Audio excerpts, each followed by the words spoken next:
उजाले उनकी यादों की।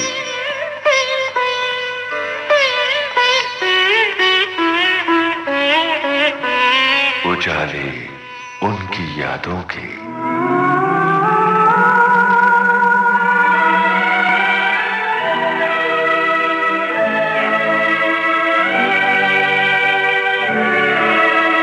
उजाले उनकी यादों के, जिनकी पहली ही फिल्म ने यह संदेश दे दिया था कि समाज के लिए बहुत जरूरी है अंकुश। हर तरफ जुल्म है, बेबसी है, सहमा सहमा शहर आदमी है। पाप का बोझ बढ़ता ही जाए, जाने कैसे ये धरती थमी है। बोझ ममता से तू ये उठा ले, तेरी रचना का ही अंत होना। हम चले एक रास्ते पे, हमसे भूल कर भी कोई भूल होना। इतनी शक्ति हमें देना दाता, मन का विश्वास कमजोर होना। पूरे आत्मविश्वास और लंबे संघर्ष के बाद राइटर, डायरेक्टर, प्रोड्यूसर और एडिटर एन चंद्रा ने फिल्म अंकुश से शुरू किया अपना सफर और बढ़ाया दर्शकों की तरफ दोस्ती का हाथ। हमसे तुम दोस्ती कर लो, ये हंसी गलती कर लो। कैसे न करते दर्शक एन चंद्रा से दोस्ती, वो तो इंतजार ही कर रहे थे। तेरा करो दिन दिन दिन के इंतजार, आजा पिया आए बहार। तेजाबी निर्देशक एन चंद्रा की यादों के उजाले विविध भारती की तरंगों पर, सिर्फ आपके लिए। कह दो कि तुम हो मेरी, वरना जीना नहीं मुझे है मरना।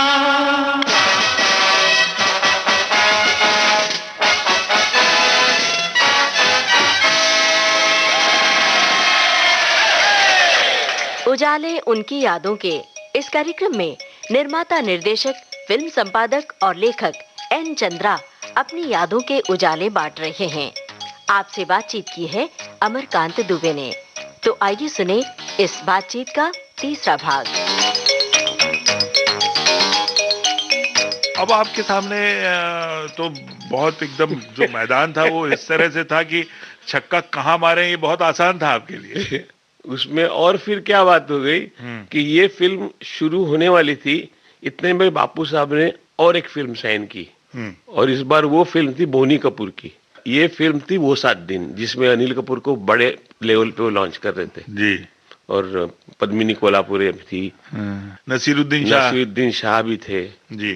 तो उन्होंने बोनी को बोला कि भाई ऐसा है जी, तो बोनी साहब को शायद कोई और एडिटर या समझ में आया होगा यही थे, लेकिन इन्होंने बोला नहीं, एडिटर तो चंदू ही रहेगा। तो फिर मेरे को दूसरी फिल्म मिल गई जिसमें मैं एसोसिएट डायरेक्टर भी था और एडिटर भी था, वो 7 दिन जी।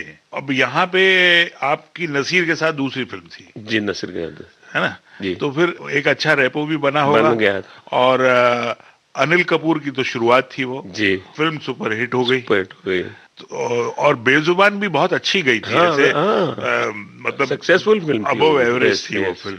तो ये जो वो 7 दिन से जुड़ी कोई ऐसी कोई घटना जो लगता है कि कहीं याद की जानी चाहिए? वो 7 दिन की घटना मैं बताता हूँ आपको, जो पीछे उसका मतलब अगेन वो साया जो है मेरे अतीत पे पड़ता है जो। जी जी। क्योंकि गुलजार साहब का क्या था, वो डबिंग जो है ना वो बहुत ही ज्यादा ये करते थे, मतलब तवज्जो देते थे डबिंग पे। जी जी। मतलब तलफ्फुज साफ होना, बिल्कुल बिल्कुल, ये सारी चीजें जो है ना, वगैरह ध्यान, हाँ, नुक्ता करेक्ट होना चाहिए। जी जी। उस पर वजन बड़े लेखक और बड़े शायर थे, तो वो जिस तरह से हम उनकी डबिंग, पहले मैं वहां जाके अटेंड करता था एज एन एडिटर, क्योंकि लूप होते थे काट के, वो घूमते रहते थे, तो नंबर देना उनको, ये वो। बाद में मैं खुद चीफ असिस्टेंट बना, तो मैं खुद वहां पर आकर के आर्टिस्ट को बताता था। तो उससे मेरी ट्रेनिंग, इवन डबिंग कैसे करवानी है, साफ तलफ्फुज, मतलब मैंने तो उस वक्त गुलजार साहब के साथ तो रह के थोड़ा बहुत उर्दू भी पढ़ना वगैरह सीख लिया था। हाँ, उस वक्त मैं पढ़ भी लेता था। हाँ, लेकिन आपकी तो हिंदी, क्योंकि मुझे याद है मैंने कई इंटरव्यू आपके सुने हैं जी, और देखे भी हैं, तो आपकी हिंदी पे कभी भी ऐसा लगा नहीं कि आप महाराष्ट्रियन हैं? उस जमाने में भी नहीं लगा और आज तो बिल्कुल भी नहीं लग रहा है। और इसीलिए मैंने पहला जो सवाल आपसे किया था कि आप साउथ के हैं कहाँ के? उसका कारण भी है कि आपने अपनी भाषा को कभी भी वो नहीं किया, आपने कहीं पकड़ने में नहीं आती है। तो खैर, हम बात कर रहे थे कि वो 7 दिन की आप डबिंग की बात कर रहे थे। हाँ, तो जब डबिंग आई तो अनिल कपूर साहब को तो पूरा उनकी करियर का बहुत माइलस्टोन था, शुरुआत होने वाली थी बड़ी। तो सुबह आवाज हेवी होती है ना, जी हाँ, इंसान की सुबह बेस ज्यादा होता है, तो सुबह 5 बजे डबिंग रख लेते थे अनिल कपूर। हाँ जी। और मैं चीफ असिस्टेंट यहाँ पे, तो जाना पड़ता था मुझे। मैं जाता था, क्या काम है, जाना पड़ेगा। तो मैं जब यहाँ पर एसोसिएट डायरेक्टर और एडिटर बन गया और वो 7 दिन शूटिंग कंप्लीट हो गई, उसकी डबिंग शुरू हो गई, तो अनिल कपूर साहब, जैसे मैंने कहा ना कि सुबह आदमी की आवाज बड़ी हेवी रहती है, ग्रेन्स रहते हैं उसमें, तो हमेशा सुबह 5 बजे की डबिंग रखते थे, 6 बजे की। तो मैं जाता था क्योंकि मेरा काम था वैसे। हम लोग तो 7 बजे की मॉर्निंग शिफ्ट होती तब भी जाते थे। तो अब मैं जाकर के, मेरी ट्रेनिंग तो इस तरह से हुई थी, तो मैं नहीं ख नहीं, हाँ नुक्ता लगा, खामोश, हाँ खत्म हो गया। तो वो कुछ दिनों तक तो चलता रहा। एक दिन उसका भड़क गए, हाँ, बोला हटाओ यार, वो नीचे चला गया, बोला आता हूँ, और नीचे से निकल गया। तो उसने बोनी को बोला, यार मैं तो नहीं कर सकता इसके साथ डबिंग, यार ये कौन सी डबिंग है इतने दिन से। तो बोनी साहब ने मेरे को पूछा, क्या हो गया तेरा अनिल का? मैंने कहा देखो भाई, ऐसा है, मुझे जिस तरह से ये चाहिए वैसे मैं लूंगा, क्योंकि मेरे को आपने वो जॉब दिया हुआ है। कल उठ के कोई भी मुझे ये नहीं पूछे कि क्या चंदू तुमने ये सीखा था, ऐसे डबिंग करवाई थी। तो मैं जो कर रहा हूँ मैं करूंगा तो मेरी तरह से करूँ, नहीं तो आप किसी और से करवा लो, कोई और आ जाएगा, मुझे कोई प्रॉब्लम नहीं है। तो बोनी साहब ने उसको अनिल को, देखो मुझे कुछ नहीं मालूम है, डबिंग तो चंदू ही अटेंड करेगा, वो जैसा बोलेगा तेरे को करना पड़ेगा।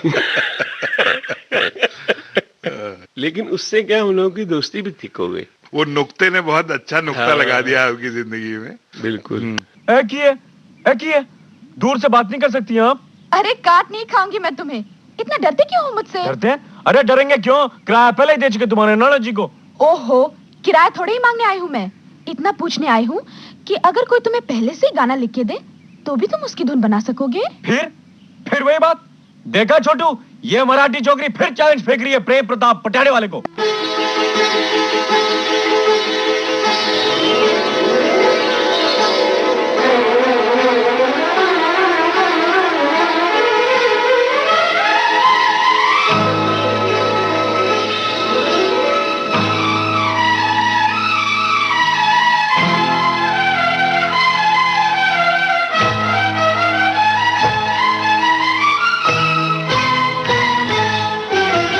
प्यार किया नहीं जाता हो जाता है, प्यार किया नहीं जाता हो जाता है, दिल दिया नहीं जाता हो जाता है, प्यार किया नहीं जाता हो जाता है।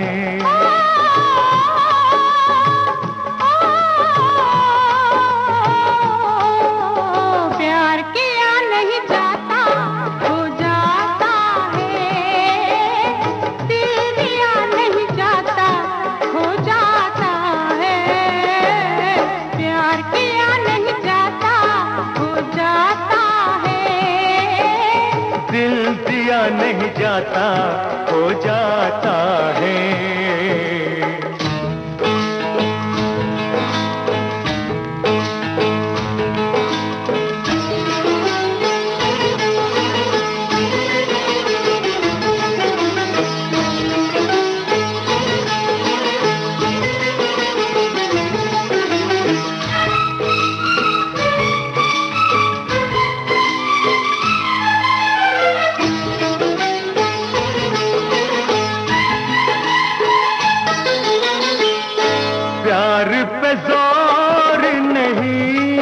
कोई, नींद हजारों ने खोई, प्यार पे जोर नहीं कोई, नींद हजारों ने खोई, आकर दिल की बातों में लंबी लंबी रातों में प्रेमी जागते रहते हैं, इसलिए तो कहते हैं कि प्यार किया नहीं जाता हो जाता है, दिल दिया नहीं जाता हो जाता है। प्यार किया नहीं जाता हो जाता है, दिल दिया नहीं जाता हो जाता है।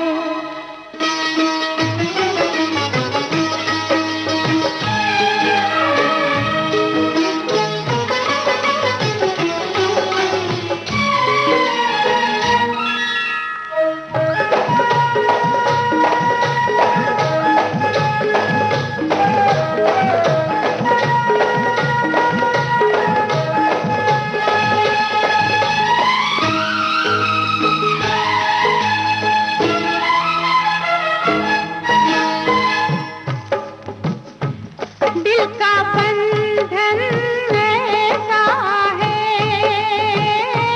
दिल का बंधन ऐसा है, हाल न पूछो कैसा है, जान हमारी जाती है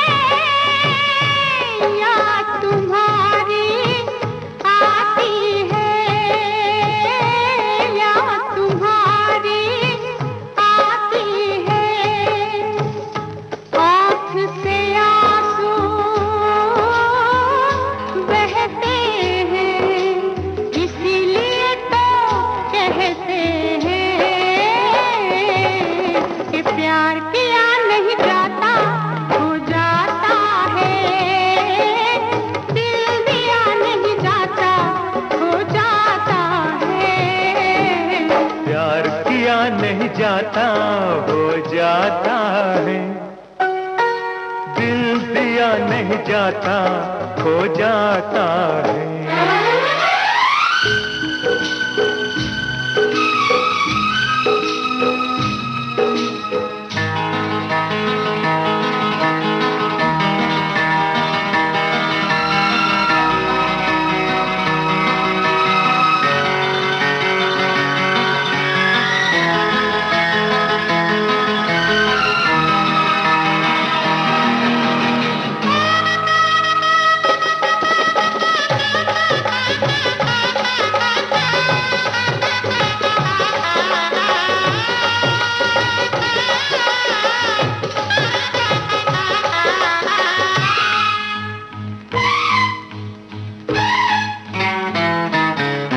इन झूलों के मौसम में,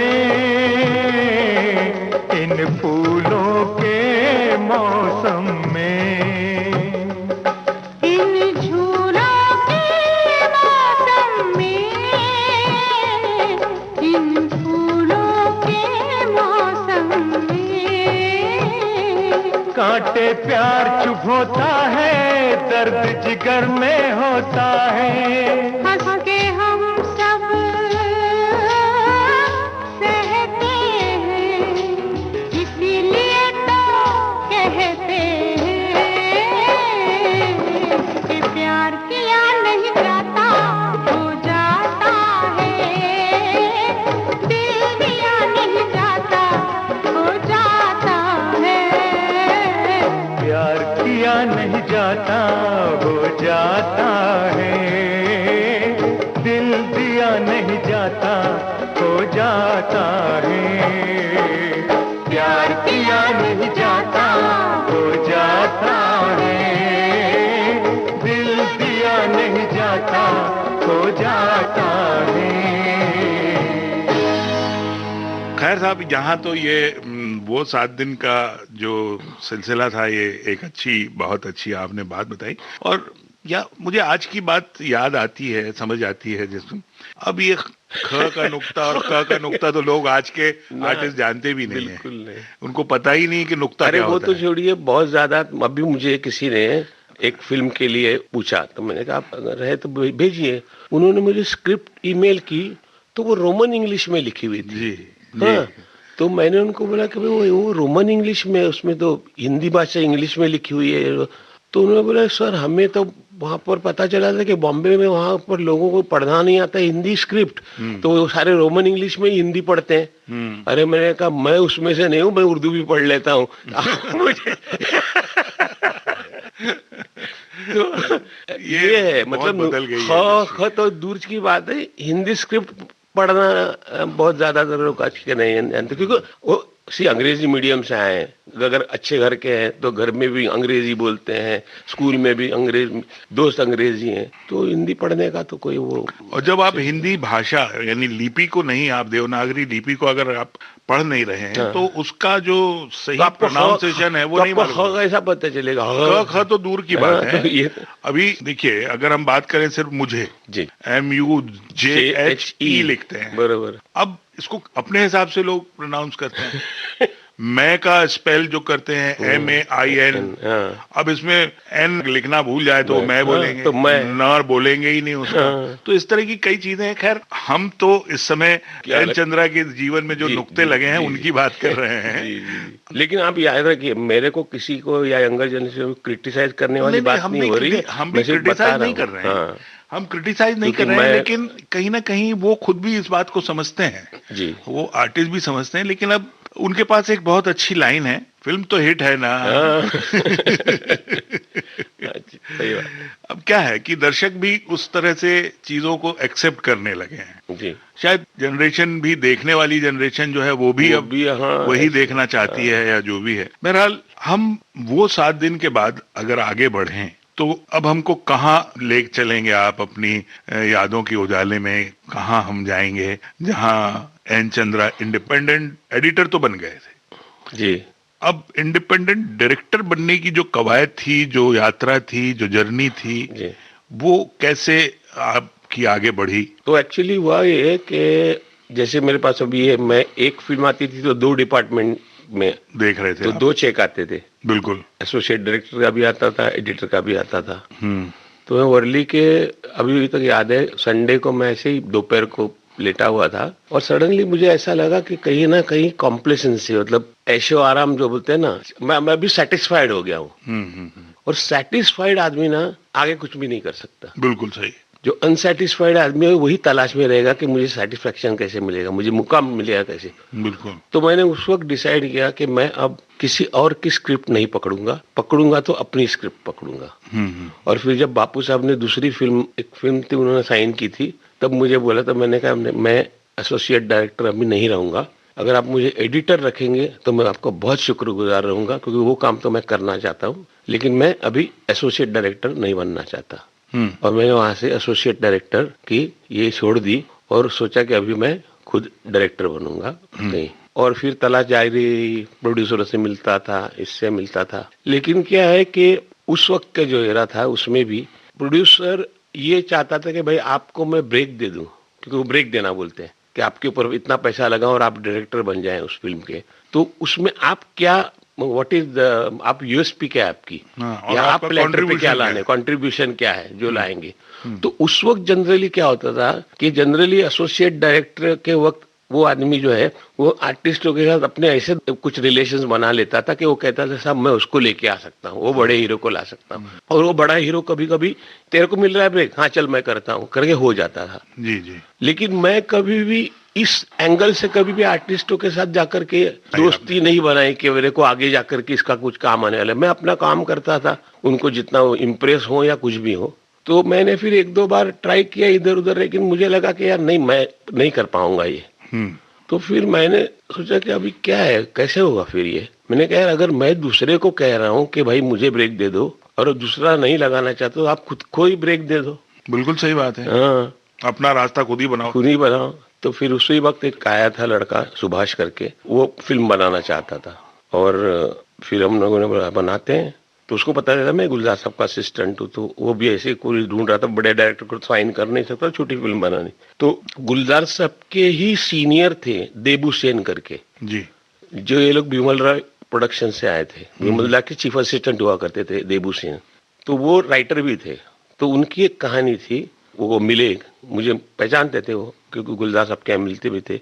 तो उन्होंने कहानी सुनाई, हमको अच्छी लगी, तो हमने कहा इस कहानी पे, लेकिन वो बंगाल का पूरा माहौल ये वो, तो हमको उसको बम्बई में बिठाना था। तो उसका पूरा माहौल वगैरह बेसिक वो फ्रेमवर्क सेम रख के यहाँ के एथॉस को डालना था। तो हमने कहा ये तो कर सकते हैं हम, और वहां से मैंने शुरू किया। तो वो प्रोड्यूसर थे पहले, लेकिन क्या हुआ कि मैं तो पूरा अपने जैसे कहा ना कि A to Z पूरा कैसे फिल्म मेकिंग होती है, क्या होता है, कहाँ लोग फंसते हैं, मतलब कई लोग जिन्होंने मुझे आगे बढ़ाया ऐसे लोग भी आकर के फिल्म बनाने के चक्कर में फंस गए थे और बाद में बर्बाद हो गए थे। मैंने वो देखा था अच्छे अच्छे टेक्नीशियंस के, उनको फिल्म प्रोड्यूसर बनना था।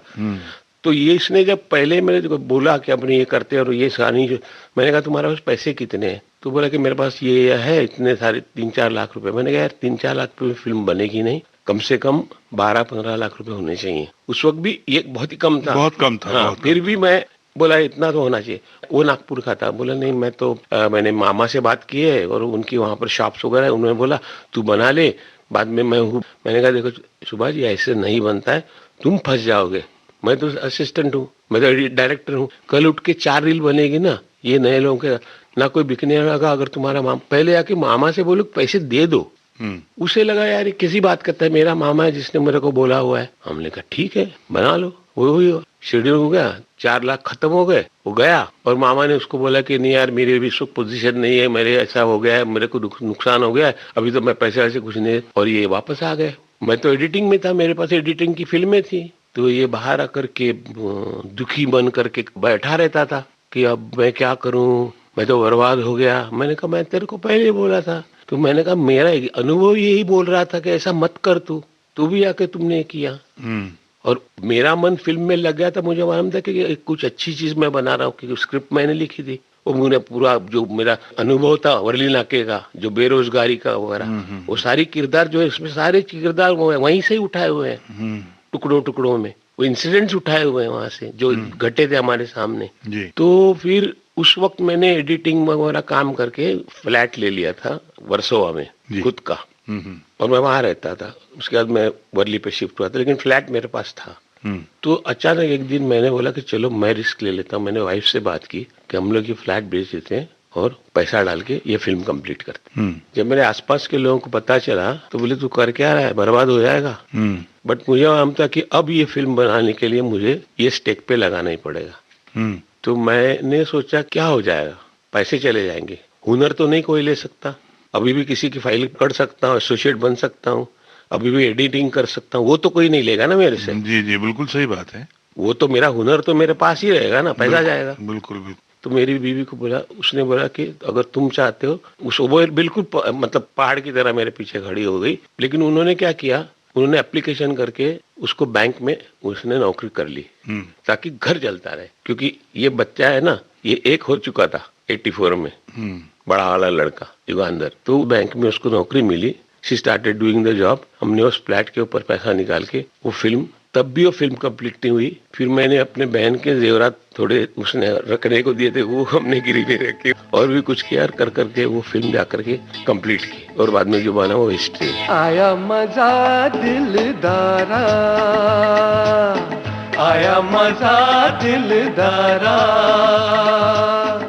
दिल हमारा ना आवारा ना नकारा ना बेचारा, बदली है राहें मंजिल ने हमको, नजदीक आके अब है पुकारा। ओ क्यों मेरे यारा, हाँ मेरे यारा, क्यों मेरे यारा, हाँ मेरे यारा, ओ क्यों मेरे यारा, हाँ मेरे यारा, क्यों मेरे यारा, हाँ मेरे यारा, आया मजा दिलदारा।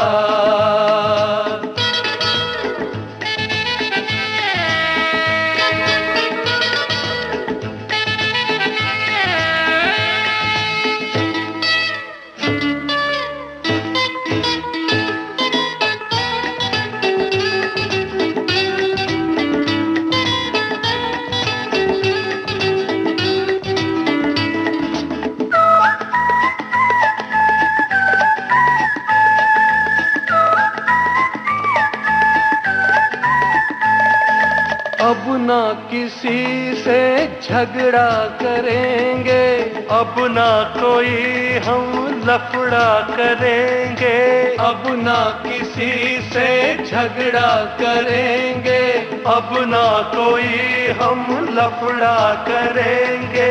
कसम उठा ली देंगे न गाली, कोई नहीं अब दुश्मन हमारा। क्यों मेरे यारा, हाँ मेरे यारा, क्यों मेरे यारा, हाँ मेरे यारा, ओ क्यों मेरे यारा, हाँ मेरे यारा, क्यों मेरे यारा, हाँ मेरे यारा, आया मजा दिलदारा।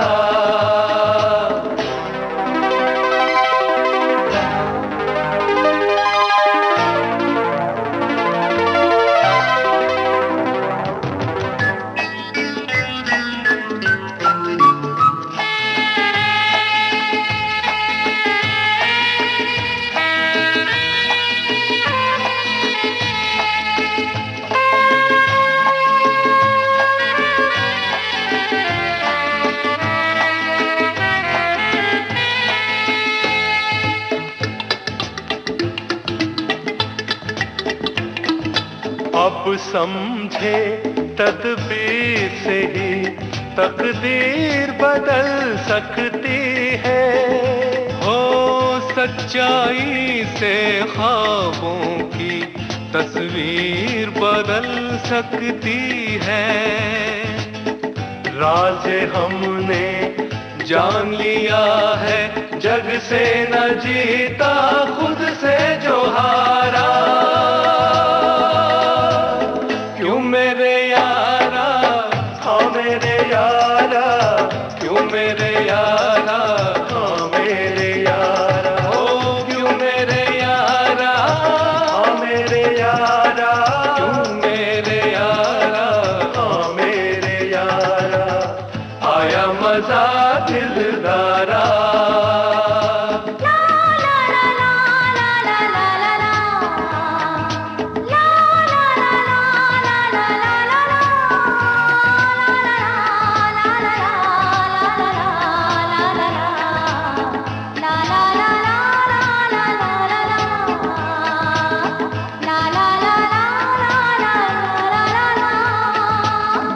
ऐसा रहबर मिल जाए सबको, दुनिया तो क्या है पाले वो रब को।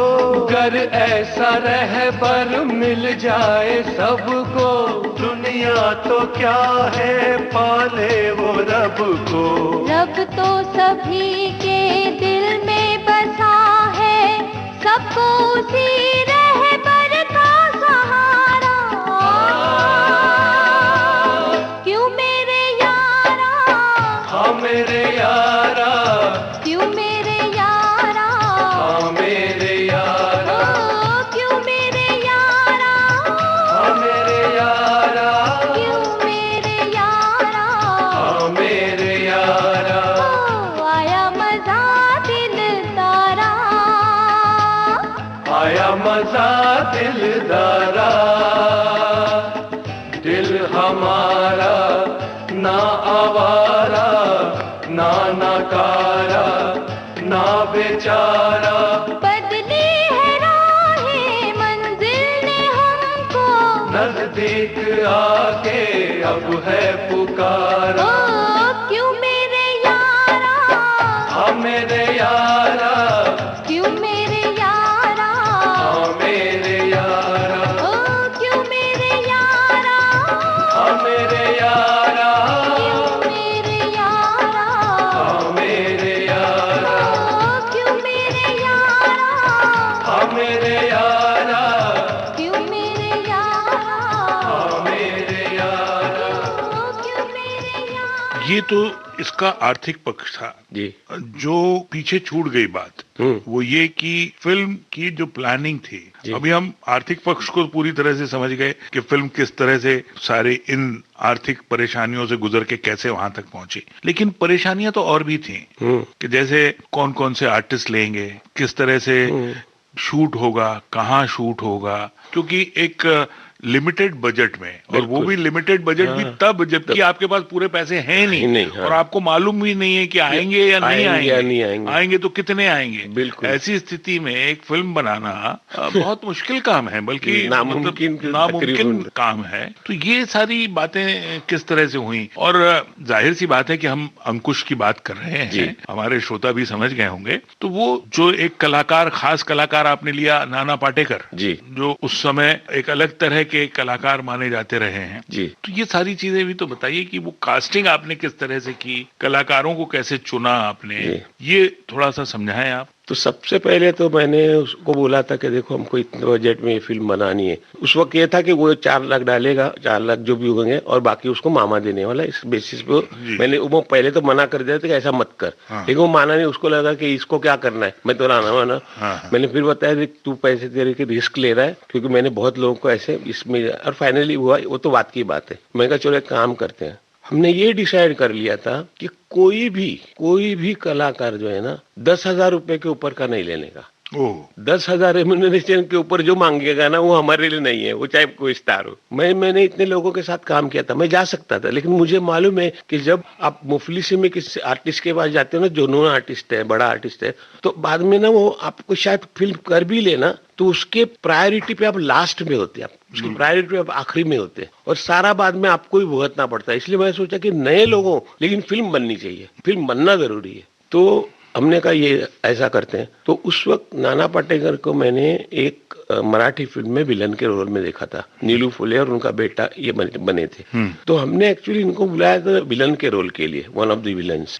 लेकिन जिस हीरो को मैं इमेजिन करके मैंने वो लिखी थी, वो हीरो ने बहुत ज्यादा पैसे मांग लिया, हमारी उम्मीद से, हमारा जो बजट था उससे बहुत ज्यादा। तो हमने कहा ये इतना पैसा अपने को तो परवड़ेगा नहीं, हम नहीं ले सकते इसको, किसको ले। तो एक दिन पता नहीं हम दोनों ही, मुझे अभी तक वो याद है, हम लोग लोकल से जा रहे थे, खाली थी, दरवाजे पे खड़े थे, और अचानक हम दोनों, तो मैंने बोला यार वो नाना पाटेकर को अगर ले मेन रोल के लिए रवि के, तो बोला मेरे दिमाग में भी यही चल रहा था। तो जिस तरह से इंटेंस है ना वो, शायद वो, और वहां पर हम लोगों की राय एक हुई, और हमने जाके नाना को जो है वो मेन रोल में लिया, जो उसकी पहली एज अ बिग मतलब हीरो फिल्म थी। उसके पहले एक विलन हिंदी पिक्चर में आ चुके थे वो।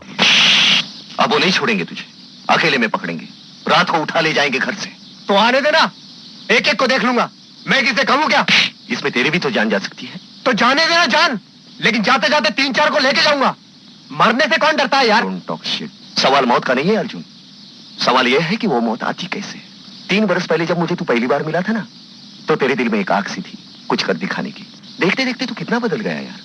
अर्जुन, तू सोचता होगा कल तक लड़ने की बात करने वाला आज कितनी बुज़दिली की बात कर रहा है, लेकिन इस बात का एहसास मुझे उस दिन हुआ जिस दिन हम दादी के घर बैठे प्रार्थना सुन रहे थे। आज भी वो प्रार्थना मुझे परेशान करती है, हॉट करती है, मैं चैन से सो नहीं पाता अर्जुन। और बाकी फिर उसने सुहास पलसीकर को मिलाया, वो भी करेक्ट लगा लालिया के लिए, उसको ले लिया। फिर मदन जैन भी, उस वक्त सारे स्ट्रगलर्स वहां आते थे, उनसे मुलाकात हुई, उनको लिया। आज बहुत खुश हूँ मैं, 4 साल बाद एक बार फिर से नया मोड़ आया जिंदगी में। 4 साल जब से नौकरी गई, त्रिशंकु की जिंदगी जी रहा था मैं। नाजायज कुछ कर नहीं सकता था, क्योंकि मेरी जड़ें मुझे खींचती थी। जिनका लिहाज करता था, भाई, रिश्तेदार, आस पड़ोस के लोग, उनकी नजरों में कब का गिर चुका था मैं। दोनों तरफ से मारा गया था। आज ये रिश्ता भाई ने तोड़कर एहसान किया। आजाद हूं मैं, कुछ भी कर सकता हूं, कोई पूछने वाला नहीं, किसी की परवाह नहीं। इस तरह से स्टारकास्ट जो है वो मुकम्मल है। तो ये जो कहानी, जैसे आपने कहा कि बेसिकली कहीं बंगाल से कहानी थी, उसको आपने रिफर्बिश किया, आपने बॉम्बे का बैकग्राउंड डाला, और उसके बाद आपने उसमें वर्ली नाका भी डाला। हाँ। आपने कहीं किसी एक कैरेक्टर में एन चंद्रा को भी डाला होगा। नहीं, मेरा कैरेक्टर तो हर कैरेक्टर में जो है ना सारे, हाँ। उसमें टुकड़ों में मैं कहीं ना कहीं तो उसमें बसता हूँ। बिल्कुल। मतलब रवि में भी कुछ अंश मेरा है, लालिया में भी कुछ अंश मेरा है, मदन जैन के कैरेक्टर में भी कुछ अंश मेरा है। जैसे मदन जैन जो है ये एक मिल में काम करता था, उसका बड़ा भाई वहां पर था, ये वहां पर राजनीति करने गए, मालिक ने इनको निकाल दिया, लेकिन भाई कुछ बोला नहीं, तो उनका झगड़ा चलता है कि तुम तो क्या करते। तो ये सारा जो यूनियन बाजी है, ये हमने वर्ली नाके पे देखी थी। योग क्रांति दल की वजह से मुझे यूनियन क्या होती है, उनके झगड़े क्या होते हैं, मालिक के झगड़े क्या होते हैं, इसलिए वो कैरेक्टर बना। बिल्कुल बिल्कुल। अच्छा, रवि जो है वो जाकर के मटके के अड्डे पे हिसाब करता रहता है, मैथमेटिक्स अच्छी है। हमारे एक लड़का था जो बहुत टैलेंटेड था, और उस वक्त ये सब बाद में इसलिए वजह हुआ, वो दूसरों की प्रॉक्सी एग्जाम्स देख के आता था पैसे लेकर के। हो तो वो आपने वहां पे उसको दूसरे तरीके से वो वहां से आया वो। तो इस तरह से कास्टिंग हुई, इस तरह से मतलब आपने कैरेक्टराइजेशन इस तरह से किया। इस तरह से हुए। हम चारों वही महारोगियों से बदतर जिंदगी जी रहे थे, जिसे न समाज में स्थान था न घर में इज्जत। लोग हमें पैरासाइट समझते थे, लेकिन हम उन्हीं लोगों के हाथों की शिकार थे जिनके हाथों में सत्ता है। टाइटलवाड़ी की नुक्कड़ पर कुत्ते की तरह घूमते थे सुबह शाम, आने वाले लाखों करोड़ों बेमतलब पलों को काटने के विचार से अस्वस्थ। हमें साथ बांधने वाली एक ही बात थी, हमारी बेकारी। जज साहब, अपन तो पैदाइश ही बेकार था। बचपन से ही सड़कों पे भटकते हुए ये मालूम नहीं था अपने जिंदगी का मकसद क्या है, अपन क्यों जी रहे लाए। आने वाले दिन को काटना यही अपने लिए एक मकसद बन गया। जज साहब, जब ऐसा महसूस होने लगा कि हमारी जिंदगी इसी नुक्कड़ पर सड़ जाएगी, ये माई बैठी है ना माई, उसकी पोती अनीता ने अपन लोग को साथ दिया, नुक्कड़ से उठाकर सही रास्ते पर लाया। जज साहब, ऐसा लगने लगा कि अपने जीने का कोई मकसद है। तो ये अंकुश, आपको उम्मीद थी कि अंकुश जो लगभग 12 लाख के बजट में बनेगी और जाके 95 लाख तक कमाएगी? एक्चुअली मतलब वो एक ऐसी फिल्म है जिसने मुझे कभी भी रात को जगाया नहीं डर के मारे कि अरे क्या होगा। पता नहीं क्यों, मुझे कन्विक्शन के साथ बनाई थी आपने। मुझे कभी भी मैं रेस्टलेस नहीं हुआ, कभी भी मैं फियर में नहीं गया कि इसका क्या होगा, नेवर एवर। पता नहीं क्यों। उसके पीछे देखिए ना कितनी अच्छी भावनाएं थी। आपकी पत्नी का त्याग, आपकी पत्नी का सपोर्ट, आपका विश्वास, आपकी कन्विक्शन, आपका वो बचपन से लेके जवानी तक का जो एक पूरी जर्नी थी, वो पूरी झोंक दी आपने फिल्म में। तो ये सारी चीजें थी, तो इसको सफल तो होना ही था। मैं वही कहता हूँ जब भी दूसरे के, मैंने जितने मेरे तर्कश में जितने बाण थे सब डाल सारे के सारे, जो मुझे एडिटिंग नहीं सिखाया था, जो मुझे प्रोडक्शन ने सिखाया था, जो मुझे गुलजार साहब ने सिखाया था, जो मैंने वो 7 दिन में बापू साहब से सिखाया था, जो छोटा से छोटा कंकर क्यों ना हो, मेरे जो तर्कश में जो पड़ा था ना, सारा मैंने टेबल पे रख दिया था कि इसको इस्तेमाल करूंगा, लेकिन मैं इसको इसके अंजाम तक पहुंचाऊंगा। न्याय मांगने का तुम्हारा ये रास्ता गलत है, बिल्कुल गलत है। तो तुम ये चाहती हो कि हमें उसी अन्याय को ही न्याय समझकर चुप रहना चाहिए था? नहीं बेटे, अगर ये न्याय तुम्हें अधूरा लगता था तो उसे पराया समझकर और तोड़ना नहीं चाहिए, उसे कमजोर बनाना नहीं चाहिए था, उसे अपना समझकर और मजबूत बनाने की कोशिश करनी चाहिए थी। हम भी तो वही चाहते हैं। आज वही न्याय है जो सत्ताधारी करते हैं, किसी की भी जिंदगी को अपने फायदे के लिए तबाह कर देते हैं। हम उनकी अनिर्बन सत्ता पे अंकुश लगाना चाहते हैं ताकि वो डर कर रहें। वो अंकुश किस काम का जिससे दिल में डर पैदा हो, जिसके एक ही घाव से हजारों का खून बहे। हमें वो अंकुश चाहिए जो हर इंसान को एक दूसरे से प्यार करना सिखाए।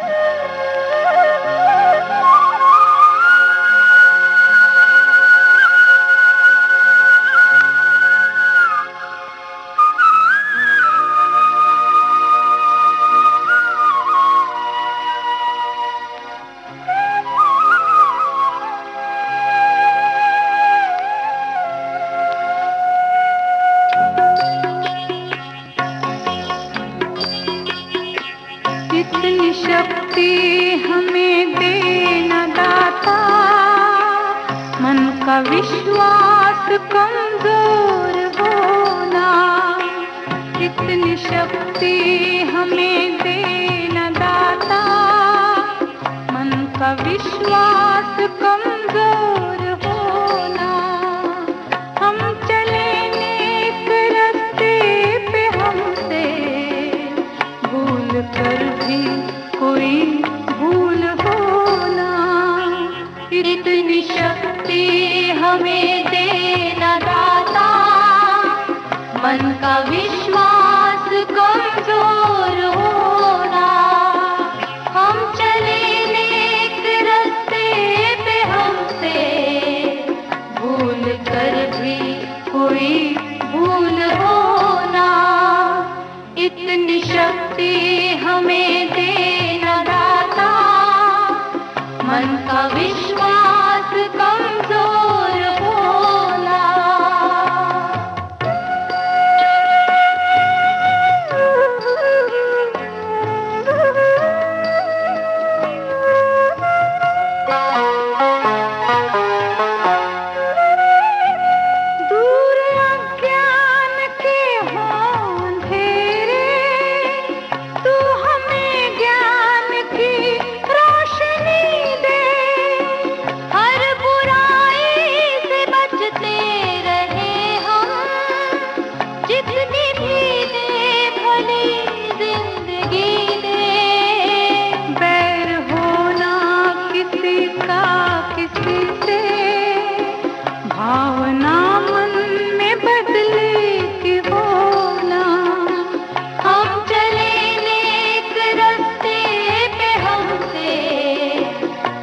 भूल कर भी कोई भूल होना, इतनी शक्ति हमें देना दाता, मन का विश्वास कमजोर होना। इसकी भी अपनी एक कहानी बन गई है।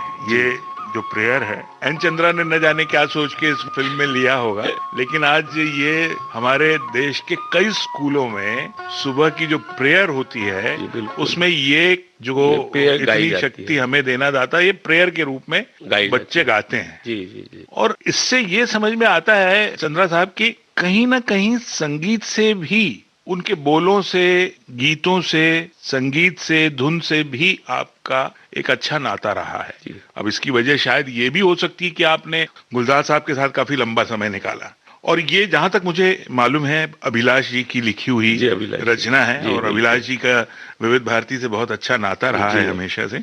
तो इसकी रचना की कोई कहानी हो, जब ये इसकी सिटिंग इटिंग चल रही हो और इसके म्यूजिक पर जब कोई बात हो रही हो, तो कोई अगर वाकया हो तो बताइए। तो ये दो चीजें बताऊंगा मैं, एक तो इसका गाना कैसे बना और उसका पिक्चराइजेशन की बात जो है।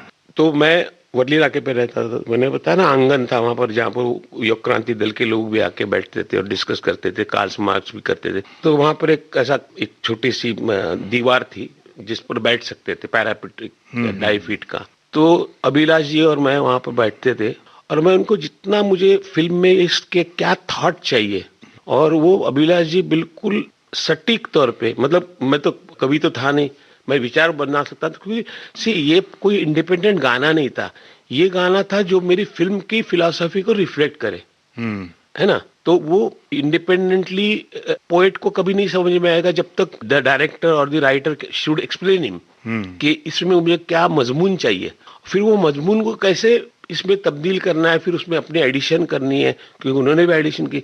लेकिन इस तरह से वो सारा गाना जो है वो धीरे धीरे धीरे धीरे वो बनता गया, और उसके स्क्रिप्ट में इनहेरेंट ये था कि जो पहले गाना आएगा और आखिरी में वो जो फांसी पे जा रहे हैं उसके पहले वो औरत के साथ, और वो फिर वही वर्ली नाके की जो संस्कार आपने जिसको बात की, तो ये हम लोग उसको मराठी में परवचा बोलते हैं।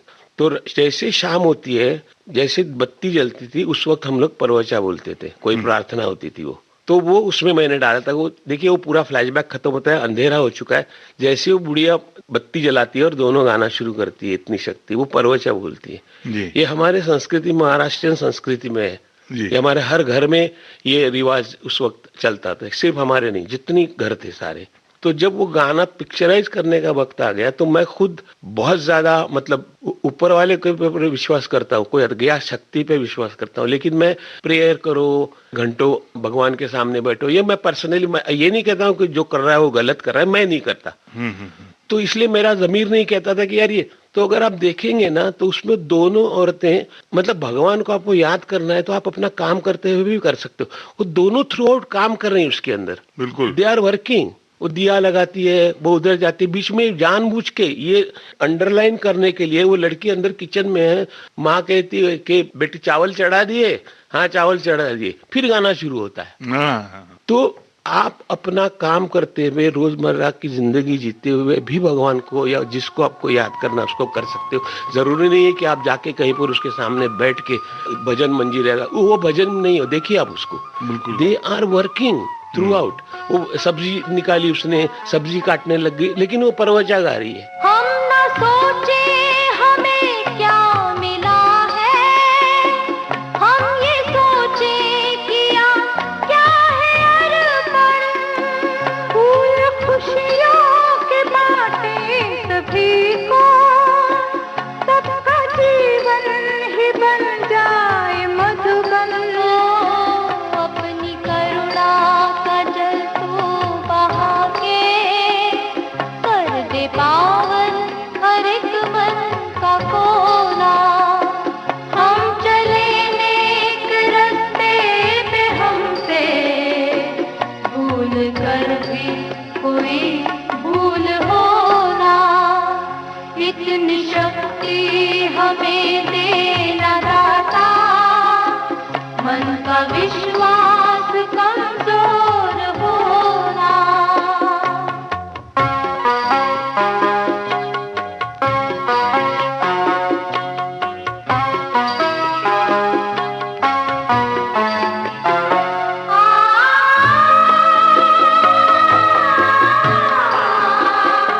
बाद में जब आखिरी में जब उनकी फांसी हो गई और अंधेरा हो जाता है, वो हवलदार आके जैसे ही लाइट लगाता है वो गाना शुरू होता है, इतनी शक्ति हमें देना दाता। इस तरह से जाके उसका जो एक कैरेक्टर आर्क उस कैरेक्टर का कंप्लीट हो जाता है। बिल्कुल सही। इतनी शक्ति हमें देना दाता, मन का विश्वास कमजोर होना। इतनी शक्ति हमें देना दाता, मन का विश्वास कमजोर होना। हम चले नेक रास्ते पे हमसे भूल कर भी कोई भूल होना। इतनी शक्ति हमें देना दाता, मन का विश्वास कमजोर होना। हम चले नेक रास्ते पे हमसे भूल कर भी कोई भूल होना। इतनी शक्ति हमें देना दाता, मन का विश्वास कमजोर होना।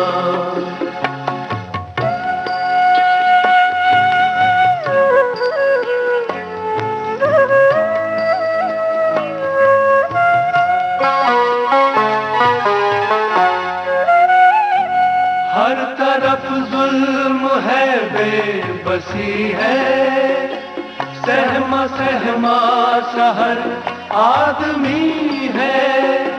पाप का बोझ बढ़ता ही जाए, जाने कैसे ये धरती थमी है।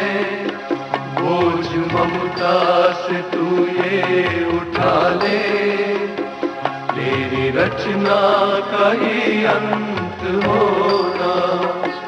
हम चले नेक रास्ते पे हमसे भूल कर भी कोई भूल होना।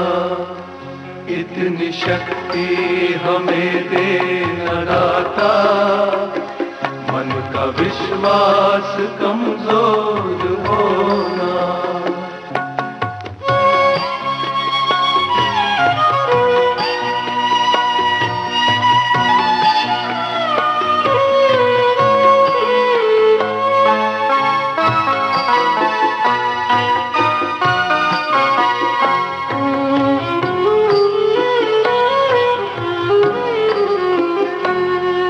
अंधेरे में है रोशनी दे, खो न दे खुद को ही दुश्मनी से।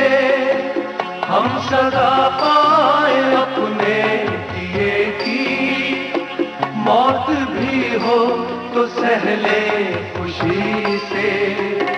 कल जो गुजरा है फिर से न गुजरे, आने वाला वो कल ऐसा होना। हम चले नेक रास्ते पे हमसे भूल कर भी कोई भूल होना। इतनी शक्ति हमें देना दाता, मन का विश्वास कमजोर होना। इतनी शक्ति हमें देना दाता, मन का विश्वास कमजोर होना।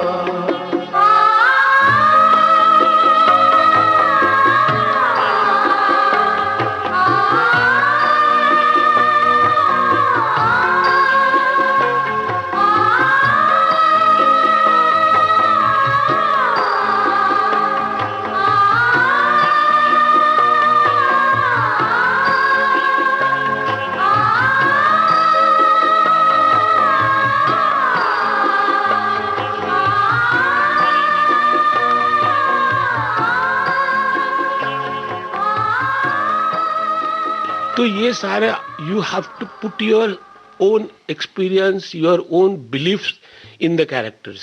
तो ऐसी फिल्म को हिट तो होना ही था चंद्रा साहब।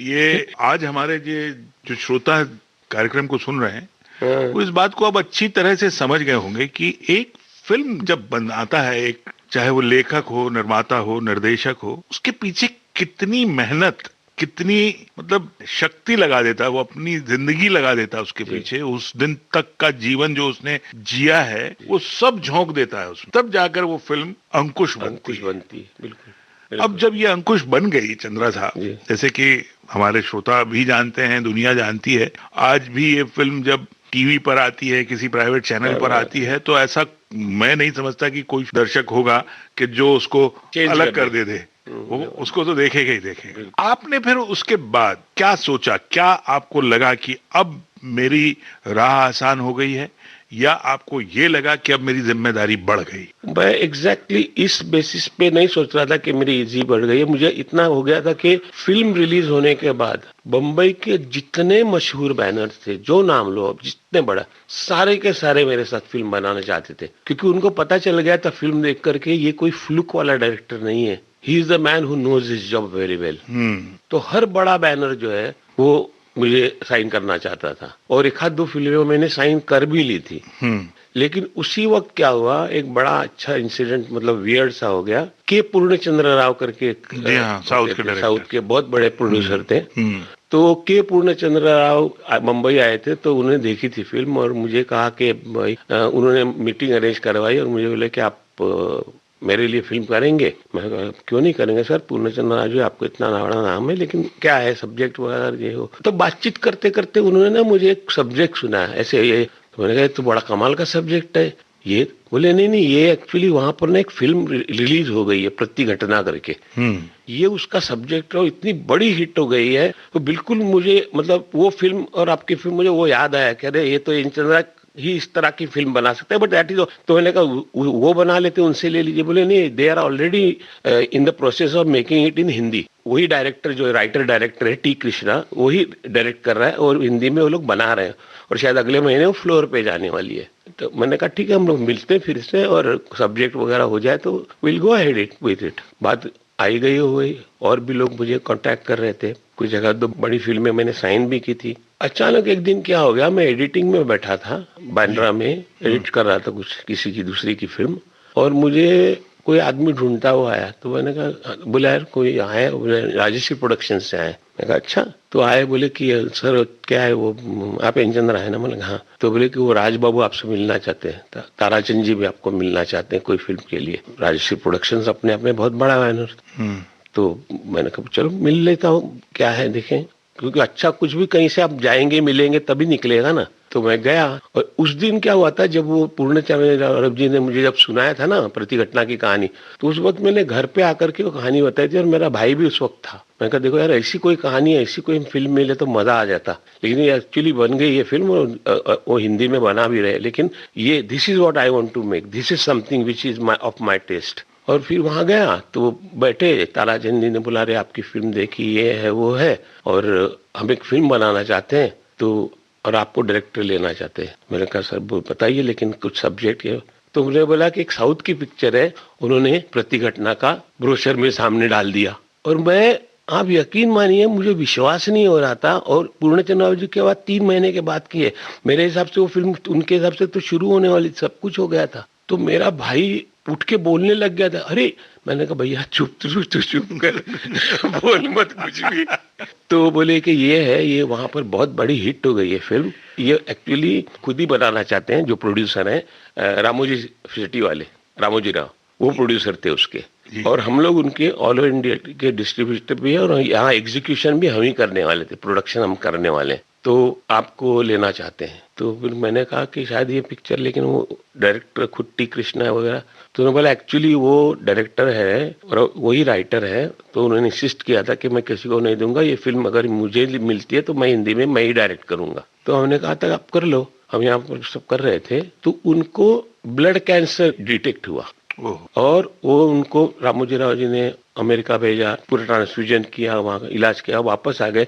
फिर शेड्यूल की प्लानिंग शुरू हो गई, पहले वाला शेड्यूल तो कैंसिल हो गया था, वो शेड्यूल आने से पहले फिर वो रिलैप्स हो गया, फिर उनको भेजा।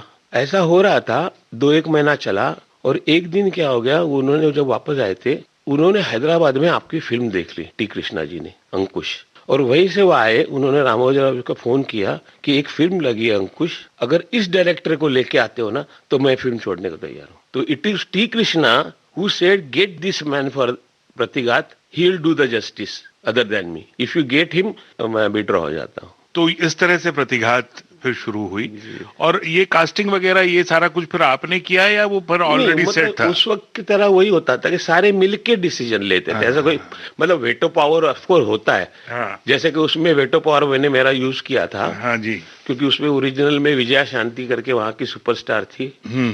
लेकिन जब मुझे पता चला विजया शांति जी को हिंदी बोलना बिल्कुल ही नहीं आता और उनको फिर वो पढ़ाना पड़ेगा, ये करना पड़ेगा, तो मैंने कहा देखिए ये इमोशनल फिल्म है, ये बहुत इंटेंसली करने वाली फिल्म है। जब तक उस लेडी को ये नहीं समझ में आएगा कि मैं इस भाषा में बोल रहे हैं, ये भाषा ही नहीं आएगी, तो मुझे लगता है कि you will be doing injustice to the film also and to me also, क्योंकि उसका पूरा लहजा, उसका वजन कहाँ होना है। क्योंकि वही गुलजार साहब के यहाँ से जो मेरी ट्रेनिंग हुई थी कि अगर आपको वो ज़बान ही नहीं मालूम है, तलफ़ुज़ नहीं मालूम है, उसके वजन कहाँ डालना है, उस लफ्ज़ के मायने को ज़्यादा निकालने के लिए कैसे बोलना है उसको, क्योंकि आप वो ज़बान ही नहीं जानती, तो कोई आपको बताएगा तो आप उसको रट करके बोल दोगे। तो मैंने कहा वो हम तीनों के ऊपर जाती हो जाएगी, फिल्म के ऊपर भी, विजय शांति जी के ऊपर भी, क्योंकि वो एक्चुअली वो जितनी ग्रेट परफॉर्मर है उतना वो नहीं कर पाएंगी शायद, मुझे ऐसा लगा। तो हमने ये डिस्कशन किया और फिर वो म्यूचुअली उन्होंने बोला कि नहीं आप बेटा सही बोल रहे हो, आप रिप्लेस कर दो।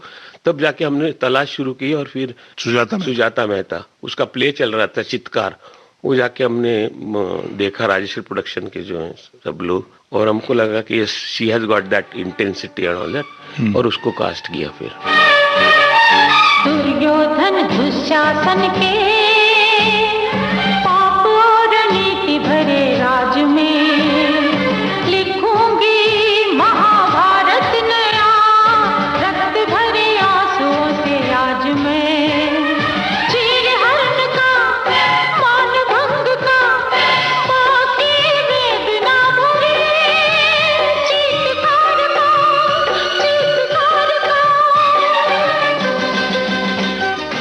उजाले उनकी यादों के इस कार्यक्रम में अपनी यादों के उजाले बांट रहे थे निर्माता, निर्देशक, फिल्म संपादक और लेखक एन चंद्रा।